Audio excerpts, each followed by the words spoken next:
இன்றே டவுன்லோட் செய்து உங்கள் ஃபேவரட் ஷோக்களை என்ஜாய் பண்ணுங்க. நாளைக்கு ஊர் மக்கள் முன்னாடி ஆர்கியாலஜி டிபார்ட்மெண்ட் கிட்ட இந்த புதையலை ஒப்படைக்கணும். நான் சொல்றேன், தப்பா எடுத்துக்காதீங்க. இது நீங்க இங்க கொண்டு வந்தது சரியில்லை. இது இங்க இருந்துச்சுன்னா தேவையில்லாம பிரச்சனை தான் வரும். எங்கடா இன்னும் நீ வாயை திறக்கலையேன்னு பார்த்த. பெருசா கருத்து சொல்ல வந்துட்டான். ஏய், வாய் மூடு. மாப்பிள்ளை பேசுறாரு, குறுக்க மரியாதை இல்லாம பேசிட்டு இருக்க. என்ன சொன்னாரு முதல்ல கேளு. மாப்பிள்ளை நீங்க சொல்லுங்க மாப்பிள்ளை. மாமா, இதை போலீஸ் கிட்ட ஒப்படைக்கிறது தான் நல்லது. இதுல என்னென்ன இருக்கு, எவ்வளவு இருக்குன்னு ஒரு லிஸ்ட் எடுப்பாங்க. அந்த லிஸ்ட் அவங்க ஆர்கியாலஜி டிபார்ட்மெண்ட் கிட்ட ஒப்படைச்சிருவாங்க. இது எல்லாமே போலீஸ் கிட்ட இருக்கிறது தான் நல்லது. இதெல்லாம் இங்க வச்சிருக்கிறதே சட்டப்படி தப்பு. டேய், இதெல்லாம் சொல்றதுக்கு நீ யாரு? எனக்கு சட்டத்தை பத்தி சொல்லி தரியா? இந்த நகைங்க எல்லாம் இங்க இருக்கிறது சரியில்லை. இதை போலீஸ் கிட்ட ஒப்படைச்சிருவேன், அவ்வளவுதான் நான் சொல்லுவேன். இந்த வீட்ல என்ன மீறி இதை யாராவது கொள்ளையடிச்சிட்டு போயிடுவாங்களா? இல்ல அந்த தைரியம் தான் யாருக்காவது வருமா?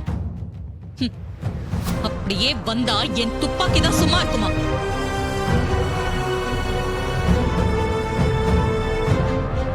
ஈஸ்வரி, மாப்பிள்ளை உன் நல்லதுக்கு தானே சொல்றாரு.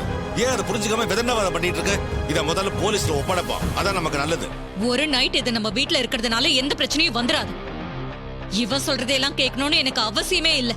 அம்மா, என் புருஷன் உங்க நல்லதுக்கு தான் சொல்றாரு. அதை கேட்டா என்ன குறைஞ்சா போயிடுவீங்க?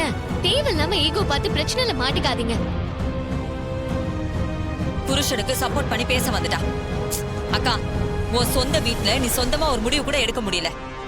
இவன் எப்படி டாமினேட் பண்றான் பாத்தியா? சித்தி, இப்படி தூண்டி விடுற வேலையை என்னைக்குதான் நிறுத்த போறீங்கன்னே தெரியல.